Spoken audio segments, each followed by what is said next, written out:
Man City versus Chelsea, let's go.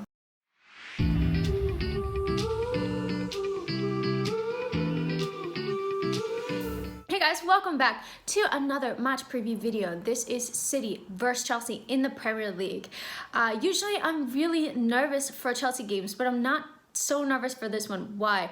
Because I feel like City have already won the league, so if we can beat this game, that's great. If we don't beat them, I think they've already won the league anyways, so I'm not too worried about it. But obviously I would love to win this game and kind of just get a win under our belts. We've played City a lot recently. We beat them 3 times last season, including that glorious Champions League win, but then they went and beat us 1-0 earlier in the season in the reverse fixture, and honestly that 1-0 scoreline was very flattering to Chelsea because they could have scored a heck of a lot more. So I want to go into what happened last game that we couldn't beat them and we kind of shut down, what we need to do in order to get the win in this match, and then I'll go into my starting 11 prediction. So looking back to the previous times that we played City last season, Chelsea were playing in the 3-4-2-1 formation, and this formation saw us press as a unit a lot, but the strikers weren't so clinical. We didn't have an out-and-out number 9 to focus on. But again, pressing as a unit was absolutely key.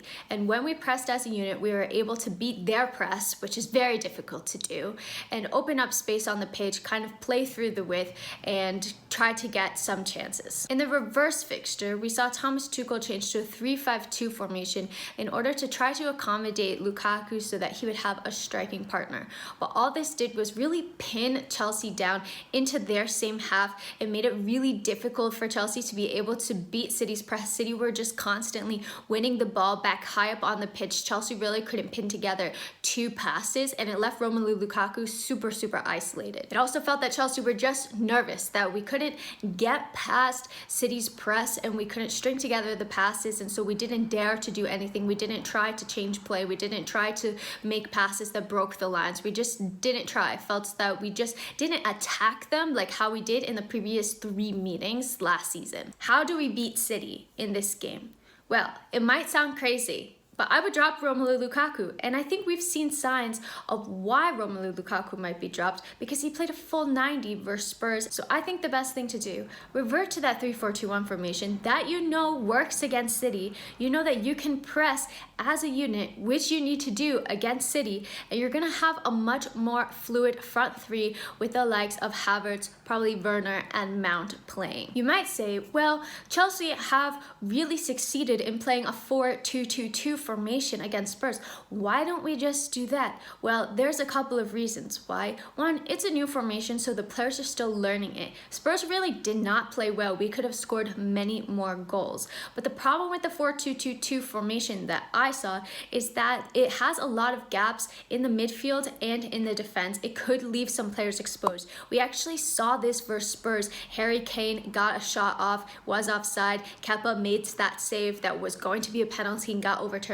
Spurs were actually able to slice through our midfield and pick out passes that opened up the lanes, but they just didn't have enough attacking quality in order to seal the deal. That's not the case with Manchester City. At Manchester City, there is no shortage of great, quick-minded attacking players that are going to be able to open up and exploit spaces and pull defenders out of position, and that's why I don't want to see this formation. So while I understand that we bought Romelu Lukaku for these types of games, I just don't think that we have really figured out how to best utilize him in the system to go up against City. And we saw in the previous fixture that he was isolated. I don't want to see that happen again. I think it makes more sense to start with Kai Havertz up front, who you know can do a job against City. And then if things aren't going your way, then perhaps you could try to change formation in like the 60th minute and bring Romelu Lukaku on. So to sum up, how can Chelsea beat Manchester City tomorrow? 1, to be brave in possession.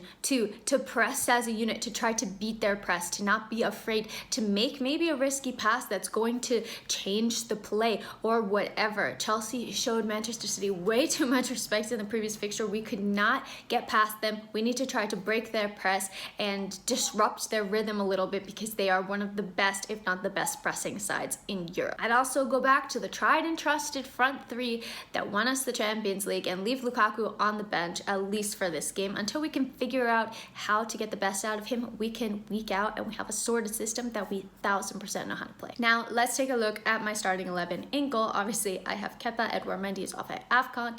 And then with the back five, I really struggle with this because I don't know who exactly to play. I'm really missing Reece James and Ben Chilwell. I'm really missing them in this side. I think if we had them, we could still be challenging for the title, but without them, it's just massive misses. So currently in the right wing back and left wing back spots, I have put Azpilicueta and Alonso. I just think that against City, you need your most defensive minded players. So I wouldn't play a Callum or a Pulisic in those positions, because I think that we need somebody who's going to be able to be more defensively minded, even if the attack suffers a little bit because of that. And then in the back three, I've currently put Trevor Chalobah, Thiago Silva, and Antonio Rudiger. We could perhaps see Christensen play instead of Chalobah. I think that that center back three makes sense in this game. Against Spurs, we saw Thomas Tuchel bring on N'Golo Kante for about 15 minutes to get some minutes into his legs. I do think if N'Golo Kante is fit enough, he will start this match. If you have a fit Kante, you must play him, especially against City. And I honestly think the best pivot that we've seen has been when Kante and Kovacic have been partnered together. I just really like the balance. Kovacic is able to beat City's press. He'll be able to bomb forward. Kante also can contribute to the attack, but he'll also be so important for just sniffing out the danger and trying to read the game really well so that we can try to break anything that they are creating. So in this game, I would personally go for them. And then for my front three, I would go for Mason, Timo, and Kai Havertz. I really want to see Mason start in this game. I really want to see Kai Havertz start in this game. And then Timo, I think it makes sense because he can make those runs. He can use his pace, so if we can break. Obviously, Timo doesn't have the best shooting accuracy, but I think that he brings other things to the game. And then maybe if we don't get a goal, we could see Lukaku come on, because what I do like about Lukaku is you know that he can shoot. He doesn't need that many opportunities in order to score a goal. So personally, I would opt for Timo Werner in this game, but I could understand the likes of Pulisic or even Hakim Ziyech starting. I just really don't think we're going to see Lukaku starting in this match, because I just think in this game we really need to press. I've said it a million times, but I don't think that that's Lukaku's strong suit, so I'd much rather see him come off of the bench. And then that third attacking spot, I think it will go to Timo, but really it can go to anybody because they've all been playing more or less at the same level in my opinion. In terms of a score prediction, I'm gonna go for a 1-1 draw. I think that City really are a force to be reckoned with. It's going to be difficult to get a win. I don't think that it's impossible. We've done it before. We can do it again.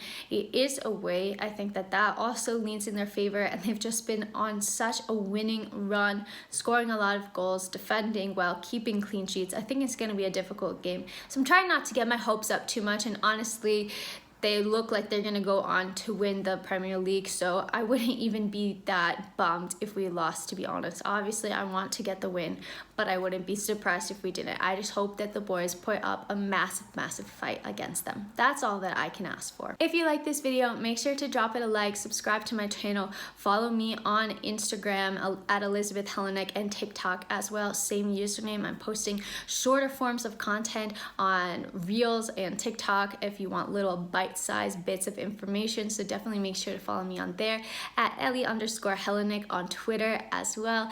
I hope that you enjoyed this match preview. Let's see if we can get a win tomorrow. Let me know what your score prediction is in the comments down below, and until next time, I'm out. Bye.